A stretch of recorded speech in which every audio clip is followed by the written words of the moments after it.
بات کہ جب احسان کرتا آدمی پہلا نتیجہ یہ ہوتا ہے کہ احسان کرنے والے کی محبت دل میں پیدا ہوتی، دل خود بخود پیار کرے اس کو اچھا جانتا۔ اور اسی لیے جب ہارون رشید نے کہا اپنے وزیر سے کہ اپنا بیٹا، اور نہیں وزیر نے کہا وکیل نے کہ میرے بیٹے کے دل میں امیر میں اپنے محبت پیدا کر، میرا بچہ آپ سے محبت کرنے لگی۔ انہوں نے کہا بھائی وزیر صاحب یہ محبت تو کوئی آپ کرتا ہے، میں کس طرح اس کے دل میں؟ اس نے کہا نہیں، الانسان عبید الاحسان، بندہ جو ہے نا انسان یہ احسان کا غلام ہوتا ہے، میرا در پردہ یہ مطلب ہے آپ اس کے ساتھ اچھا سلوک کریں۔ کیسے اچھے انداز سے وکیل نے استدعا کی وزیر اعظم نے کہ نیکی کریں، بیٹا خود ہی محبت کرے۔ تو پہلی بات یہ کہ جو چھپا ہوا ضمیر دل یہ محبت کرتا، اور پھر جیسے پیالہ بھر جاتا ہے تو خود خود چھلکنے لگتا، زبان پھر اپنے آپ حمد کے ترانے گاتی، سنا کہنا نہیں پڑتا کہ یہاں اللہ کا شکر ادا کرو، اتنا پیالہ دل کا بھر گیا، ہر لمحہ احساس کہ اگر میں صحیح بول رہا ہوں یہ بھی اللہ کی میں گونگے پھر رہا میں، اگر میں لا الہ الا اللہ کہہ رہا ہوں سبحان اللہ یہ اللہ کی مہربانی، کتنے کافریں دھکے کھا رہے سب اس کی مہربانی، یعنی شکر ہی شکر شکر ہی شکر۔ اور اسی لیے اللہ کے رسول علیہ السلام کے جو اسماء ہے پہلے پیغمبروں نے بھی بشارت دی، آپ کے نے بھی اعلان کیا کہ میرے خاص نام ہیں جن سے یہ ہے کہ میں محمد بھی اور رحمت بھی۔ ابن قیم فرماتے ہیں دیکھا عمل اور رد عمل کہ آپ نے کیا کیا اور اس کا نتیجہ آپ کو کیا ملا۔ آپ احمد بنے، اللہ نے محمد بنا دیا، احمد افضل تفسیر کیسی، سب سے زیادہ اللہ کی حمد کرنے والا۔ اور آپ سارا لٹریچر دیکھ لیں، کسی پیغمبر اور اسی نے خدا کی نہیں حمد نہیں کی، کوئی لمحہ نہیں آیا ہوا ذرا ٹھنڈی چلی حضور اللہ کی حمد کر رہے ہیں، بارش برسی ہمیں، ہر لمحہ آپ کی زبان پر الحمدللہ الحمدللہ، کھانا چکھ رہے ہیں، پانی پی رہے ہیں، سواری پر بیٹھ رہے ہیں، بستر پر لیٹ رہے ہیں، ہر لمحہ آپ کو یاد ہے کہ یہ سارے کام جو ہے اپنے آپ نہیں ہو رہے، اللہ کا اس کا فضل اور انعام ہے۔ اور اسی لیے حدیث پاک میں آتا جب بارش اترتی رسول کریم اپنی پشت مبارک ننگی کر کے کپڑا اٹھا کر پھرتے اپنے بدن پر ملتے اور لوگوں سے کہتے انہ حدیث واحد من ربی، یہ میرے رب کی طرف سے تازہ تازہ ہے، یہ خواب کھا گیا کچرا، عرض سے حکم ہوا اور اللہ تعالیٰ نے اتارا۔ یعنی ہر شے میں اللہ کے رسول کو اللہ نظر آتا تھا کہ کوئی چیز بھی آٹومیٹک کام نہیں کی۔ یہی دہریت اور کفر ہے، انہوں نے سمجھا کہ اگر اللہ تھا بھی نا علت اور علم، فلسفیوں کی رسائی آخریاں کہ دنیا بنانے کے لیے تو ماننا پڑا کہ خود نہیں بن سکتی بنا، مگر بعد میں کہتے اب چل گئی، اب خدا کو کیا کرنا، گھڑی بنی ہے چل رہی ہے، خود بنانے والا پتہ نہیں زندہ یا مرنا، اب خدا سے کوئی تعلق نہیں رکھتی۔ یہ سائنس اور فلسفے کی گمراہی، دین یہی بتاتا کہ نہیں الا لہ الخلق والامر، نہ بن سکتی تھی نہ چل سکتی، بنائی بھی اسی نے، چلا بھی کوئی، اس کے ہاتھ میں انتظام، کوئی شے اپنے آپ نہیں چل رہی، خود چلا رہا۔ اس لیے اللہ تعالیٰ کی نعمتوں کے احساس سے دل میں محبت، زبان سے اللہ کی حمد کی تراوش کلمے اب خود بخود نکلتے رہیں گے۔ اور ساتھ ہی پھر یہ ہے کہ اعضاء جو ہیں انسان کے جتنے ہاتھ پاؤں سارے یہ نافرمانی نہیں کریں گے، دوڑ دوڑ کر وہ حکم بجا لائیں گے جس کا خدا حکم۔ افادتکم النعماء منی ثلاثا، شاعر کہتا آپ نے ایک احسان کیا اور اس کے بدلے میں مجھ سے 3 چیزیں لے لی، یدی و لسانی و ضمیر المحجبہ، اب میرے ہاتھ آپ کی مخالفت سے رک گئے، میں ناشکرا ہی ہوں گا نا کہ آپ کا کھاؤں اور خلاف کروں آپ کے، اس لیے لازمی بات ہے کہ وہ دین کی اطاعت کرے گا۔ اب دین پر عمل کرانے کے لیے قرآن جو بار بار نعمتوں کا بیان کرتا، اور خاص کر سورہ نحل کو تو ہمارے سورۃ النعم کا کہ پوری صورت نعمتوں کا بیان، سواریاں، خود انسانی جسم، خوراکیں، پھل، پڑھتے جائیں آپ نعمتیں بیان کرتا جاتا۔ اب اتنا کچھ سننے کے بعد بھی انسان کے دل میں خدا کی محبت نہ ہو، خدا کے حکم کے لیے وہ بھاگ دوڑ نہ کرے تو انسان نہیں کو گدھا، گدھوں سے بدتر کہنا چاہیے، گدھا مالک کی بات مانتا۔ تو اللہ تعالیٰ نے اور اس کے رسول نے اور علماء امت نے اللہ تعالیٰ کی نعمتوں کا بیان، اس کو شاہ ولی اللہ رحمۃ اللہ الفاظ الکبیر نے کہا کہ یہ ہے تذکیر بآلاء اللہ، اللہ کی نعمتیں یاد کرائی ہیں قرآن نے، بہت بڑا حصہ اس پر ہے کہ جب نعمتیں اس کے دل میں بیٹھ جائیں گی نا، اس کو سوچنے لگے گا تو لازماً یہ اللہ سے محبت کرے گا، دل سے، زبان سے اس کی حمد کرے گا اور اعضاء سے اس کی اطاعت بجا لائے گا، بالکل کرے گا۔ اور یہی بات ہے جو آپ دیکھتے ہیں اللہ کے رسول علیہ السلام کو جو ساتھی نصیب ہوئے، بہت تھوڑی عمر میں 28 سال کی عمر ہوتی ہے، حضرت معاذ بن جبل 28 سال کی عمر میں چلے گئے، بچہ تھا تو ان کا عبد الرحمن وہ بھی تعاون میں فوت ہو گیا، اس کے بعد ان کے خاندان سے کوئی باقی نہیں، ان کی نسل اب دنیا میں نہیں، چلے گئے۔ مگر اللہ کے رسول علیہ السلام نے جنت کے بارے میں فرمایا کہ قرآن 4 آدمیوں سے سیکھو، ان کے بارے میں فرمایا معاذ سے نہیں، اور یہ بھی فرمایا وَعَلَمْ بِالْحَلَالِ وَالْحَرَامِ جب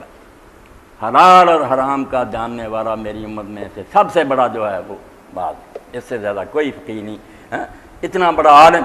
بات ہو۔ مگر جب حضور نے فرمایا کہ معاذ اللہ کی قسم میں تجھ سے محبت کرتا ہوں،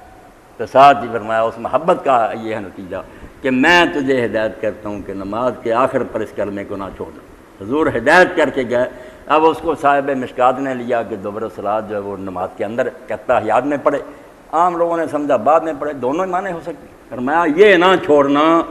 محبت ہے مجھے تو اس سے، اس لیے میں بتاتا ہوں۔ اور محبت بھی اتنی کہ جب ہم پڑھتے ہیں آخر زمانہ میں حضور علیہ السلام نے یمن بھیج دیا کہ وہاں جاؤ دین سکھاؤ اور وہاں گورنری کرو، تو نبی علیہ السلام ساتھ چھوڑنے کے لیے۔ اب لوگوں کو جو نہ صرف یہ نہیں تھی محبت کہ حضور مانتے ہم نبی ہے، نبی ایسی رسمی بات نہیں تھی، جان بن گئے تھے حضور ان کے۔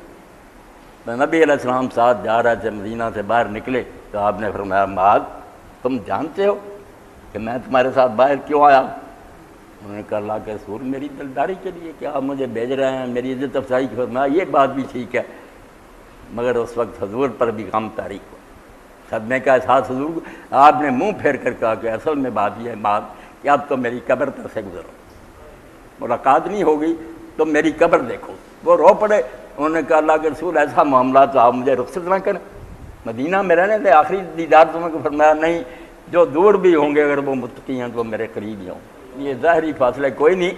تقویٰ ہونا چاہیے، تم جہاں بھی ہوگے میرے قریب ہی ہو۔ تو پھر فرمایا کہ میں محبت رکھتا ہوں تو اسے چھوڑنا نہیں، نماز کے آخر پر یہ ضرور پڑھنا رب انی علی ذکرک شکرک حسن عبادتک۔ دیکھیں یہی سارا مضمون آ گیا کہ میرے رب میری مدد کر۔ میں نہیں کہتا کہ میں بہت اعلیٰ ہوں اور ضرور کر سکوں، نہیں، کچھ نہیں کر سکتا، تیری مدد کے بغیر میں کیا کر سکتا؟ آئینی میری مدد فرمانا، میرا ساتھ دینا، مجھ کو توفیق دینا، اعلیٰ ذکر کہ میں تجھے بھولوں نہ۔ اب قرآن کہتا ہے کہ یہ دنیا جو بھول جاتی ہے خدا کو، پڑھے لکھے تو خدا کو بھولتے ہیں، نسوا اللہ فانساہم انفسہم، یہ اللہ کو بھول جاتے ہیں، نتیجہ یہ ہوتا کہ اپنی خبری لے جاتے۔ اللہ کہتا ہے اپنے آپ کو بھول جاتے ہیں۔ اللہ کیا؟ مبدا ما شرما۔ غور کریں، اللہ کوئی الگ شے نہیں، کہاں سے آئے ہیں؟ اس سوال کا جواب اللہ کی طرف سے آئے، جب نہیں تھے کس نے بنایا؟ کیوں آئے ہیں؟ زندگی کا مقصد وہ بتاتا، وہی آئی، کدھر جائیں گے؟ ماد کیا، لوٹ کر کہاں جانا؟ اپنے آغاز اور انجام کو صحیح جاننے کا نام ہی اللہ کی پہچان ہے۔ یہ پتہ اللہ جب یہ بھول جاتا آدمی، خبر ہی کوئی نہیں، سب کچھ کرتا ہے، حکیم صاحب فرما رہے تھے چاند پر جاتا، سب کچھ باقی ہوتا، مگر اپنی خبر ہی نہیں ہوتی کہ کیوں آئے ہیں، کدھر جائیں۔ حالانکہ دانا نے بالکل صحیح بات کہی کہ یہ بیالوجی والے سبق شروع کر دیتے ہیں کہ جرثومہ کیسے پیدا ہو گیا۔ خرد مندوں سے کیا پوچھوں کہ میری ابتدا کیا ہے، کہ میں اس فکر میں رہتا ہوں میری انتہا کیا۔ جو سوچنے کی بات، پیدا تم ہوگا جس طرح بھی ہو، جانا کدھر، اب کیا بنے گا، ختم ہو جاؤ گے یا بعد میں کچھ دنیا، یہ علم نہیں۔ تو ذکر فرمایا اللہ میری مدد کرے نہ کہ میں بھولوں نہ، ہر حال میں تجھے یاد رکھوں۔ اسی لیے اللہ تعالیٰ قرآن میں کہتا ہے کہ جو مومن ہے اس کے لیے ذکر کوئی مخصوص وقت ہے، ہر عبادت کا کوئی وقت ہے اس کے لیے۔ یذکرون اللہ قیاما وقعودا وعلی جنوب، کھڑے بیٹھے لیٹے ہر وقت انہیں یاد رہتا، زبان ہلے نہ ہلے، زبان کا ذکر بھی مدد دیتا، مگر دل میں سے ان کی یاد رہتی نا کہ میرا ایک مالک ہے، اس نے بھیجا ہے، میں نے اس کو حساب دینا۔ اور یہی ذکر ہے جس کے بارے میں امام جعفر صادق رحمۃ اللہ نے فرمایا کہ اللہ نے اپنے بندوں پر سب سے بڑا فرض جو عائد کیا نا وہ ہے ذکر، اور ساتھ ہی کہا ذکر سے میری مراد سبحان اللہ والحمدللہ ولا الہ الا اللہ واللہ اکبر پڑھنا نہیں ہے، اگرچہ یہ بھی ہے کہ ذکر میں ہی شامل ہے، مگر میں نے جو کہا فرض کیا وہ یہ نہیں ہے، وہ ہے حلال و حرام کے وقت اللہ کو یاد رکھیں کہ آپ بیٹھے ہیں، معاملہ آیا، آپ غلط بھی کر سکتے ہیں، گاہک نہیں جانتا آپ اس کو بیچارے کو لوٹ سکتے ہیں، مگر آپ کو اللہ یاد ہے کہ اللہ تو دیکھ رہا ہے، آپ نہیں وہ حرام کام کریں۔ جس کا حکم ملا فرماتا اللہ کا حکم ہے بھاگ کر کے، فرمایا امر کے وقت اور نہیں کے وقت اس کا دھیان رکھنا، یہ اللہ کی یاد ہے جو ہر لمحہ ہونی چاہیے۔ تو فرمایا ذکر کی توفیق دینا کہ میں بھولوں نہ، یاد رکھوں، اور جنہیں یاد رہتا ان کو پھر کوئی شاید گمراہ نہیں کر سکتا۔ اگر وہ بھولنے بھی لگتے ہیں نا، اذا مسهم طائف من الشیطان تذکروا فاذا هم مبصرون، ذرا شیطان کی چھوٹ لگتی ہے، کوئی غلط خیال آتا انہیں فوراً خدا یاد آتا کہ یہ کیا ہو رہا، خدا تو میرے دل کے ارادے بھی جانتا۔ اذا هم مبصرون، آنکھوں سے پردہ ہٹ جاتا ہے، راستہ صاف سجائیے۔ فرمایا چھوڑنا نہیں معاذ اس کو میرے رب مجھے اپنی یاد کی توفیق دینا کہ میں تجھے بھولوں نہ، اور ساتھ یہ کہ شکر ہے، تیرا شکر ادا کرتا ہوں جو نعمتیں دی ہیں اس پر تیرا احسان مند رہوں، محبت کروں، زبان سے شکریہ ادا کروں، اور اس نعمت کو اسی طرح استعمال کروں جس کے لیے اللہ نے دیا۔ اسی لیے حضرت معاویہ رضی اللہ عنہ نے کہا حضرت عائشہ رضی اللہ تعالیٰ عنہ کو کوئی مختصر سی نصیحت کریں، انہوں نے کہا معاویہ سب سے مختصر نصیحت یہ ہے کہ جو اللہ نے شاید دی ہے نا اس کو اللہ کے خلاف ہی استعمال نہ کرنا، کہ اللہ کی دی ہوئی زبان ہے اس کے الٹے سے گالیاں بکے اور غیبت کرے، کفر کی باتیں کرے، ہاتھ دیے نیکی کریں اس سے بدماشیاں کرے، اللہ کا دیا ہوا ہتھیار ہی اس کے دشمن کے لیے استعمال کرے شیطان، اس سے بڑا جرم کیا ہو سکتا؟ یہ نہ کہ شکر، اور ساتھ فرمایا وہ حسن عبادت کا، اس سے خود بہت پیدا ہو جاتا۔ جب ذکر پیدا ہو گیا، شکر ہو گیا، تو حسن عبادت کیوں نہیں ہوگا؟ بہتر سے بہتر عبادت سر انجام دے گا۔ یہ عبادتیں جو دین میں عبادتیں کہ نماز روزے بھی آرہ سے آرہ، وہ ایسے لوگوں کی طرح ہوگا جیسے حضرت عروہ بن زبیر کا ہم پڑھتے ہیں کہ حرم شریف میں نماز پڑھتے وہ تو پرندے آ کر بیٹھ جاتے، کبوتر بیٹھ جاتے، سمجھتے یہ کچھ ہم ہے، ہلتے چلتے نہیں، بہت اللہ کے سامنے ایسے جیسے بے جان حسن عبادت، ایسے عبادت سر انجام دوں بہتر سے بہتر۔ یہ حضرت معاذ بن جبل رضی اللہ عنہ کا آپ نے سکھائی کہ یہ چھوڑنی ہی نماز کے بعد رب انی علی ذکر کا و شکر کا و حسن عبادت۔ اب سارا فساد یہ ہے کہ سب کچھ ہے، ڈگریاں ہیں،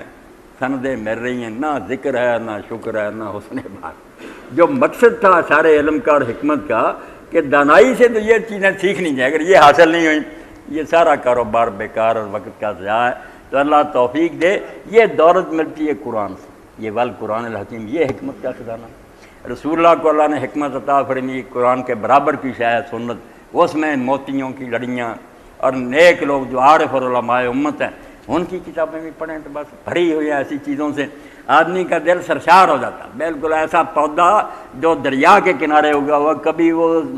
نہیں مرجھاتا ہی نہیں، سدا بہار رہتا، خوشیاں خوشیاں۔ آخری بات کے نعمتوں کا حق ادا کرنے والے لوگ حضرت خواجہ نظام الدین اولیاء رحمۃ اللہ علیہ کے حالات میں لکھتے ہیں، ابو الحسن رحمۃ اللہ علیہ کہ کسی دن گھر میں پھاکا ہوتا تو اماں جی نے کہہ دینا نظام الدین امروز مہمان خدا سے، یہ محاورہ تھا کہ آج ہم خدا کے مہمان، کوئی شے نہیں، خدا کے مہمان۔ تو کئی دن جب لگاتار ملتا تو حضرت پھر فرما دیتے اماں جی خدا سے دعا کریں کہ ہم اللہ کے مہمان، ہم کھا پی کر نہیں اللہ کا شکر ادا کرتے۔ وہ لوگ یہ سمجھتے کہ کسی دن ملے پھر بھی شکر کریں، اور نہ ملے پھر بھی سوچیں کہ کتنی مخلوق محروم ہے، وہ انہیں نہیں مل رہا، ہم تو اس سے بہتر حال۔ اور روزے کے بارے میں آپ قرآن مجید پڑھے، روزے کے جہاں احکام وہاں ایک بات آئی وَلَعَلَّكُمْ تَشْكُرُونَ، کہ یہ جو فاقہ دلاتے ہیں تمہیں، اس میں بھی ایک مقصد یہ کہ تم میں شکر گزاری کا جذبہ ہو۔ 4 پیر 8 پیر نہ ملے کھانا پانی، تمہیں شام کو پتہ چلے کہ جن غریبوں کے چولہے بند ہیں نا وہ نہیں جلتے، وہ ان کا کیا حال، جن کے بچے ترستے ہیں روٹی نہیں مل رہی، کس حال میں ان کا گزر رہا ہے، تمہیں احساس ہو۔ اور اسی لیے اللہ کے رسول علیہ السلام ہر وقت خیرات کرتے تھے، مگر رمضان شریف میں آپ کی خیرات کر رہی ہے المرسل، ایسے تھے جیسے زور کی آندھی چل رہی، لٹاتے تھے، پتہ چل جاتا کہ غریبی کیا ہے اور فاقہ کیا ہے۔ اس لیے یہ سب کچھ ہوتے ہوئے بھی یہ چیزیں پیدا نہ ہوں تو پھر دین کا قصور نہیں، کہنا وہی پڑے گا نماز و روزہ و قربانی و حج، یہ سب باقی ہیں، تو باقی نہیں، مسلمان وہ نہیں رہا، چیزیں تو وہی ہے۔ اللہ توفیق ہے۔ اللہم صلی علی سیدنا مولانا محمد وعلی آلہ وصحبہ بارک وسلم۔ اللہم اغفر للمؤمنین والمؤمنات والمسلمین والمسلمات الاحیاء منهم والاموات، اللہم انصر الاسلام والمسلمین واخذل الکفرۃ والمشرکین، ربنا افرغ علینا صبرا وثبت اقدامنا وانصرنا علی القوم الکافرین، ربنا آتنا من لدنک رحمۃ وہیئ لنا من امرنا رشدا، اذهب الباس رب الناس واشف انت الشافی لا شفاء الا شفاؤک شفاء لا یغادر سقما، وصلی اللہ تعالی علی خیر خلقہ محمد وآلہ وصحبہ اجمعین، آمین یا رب العالمین۔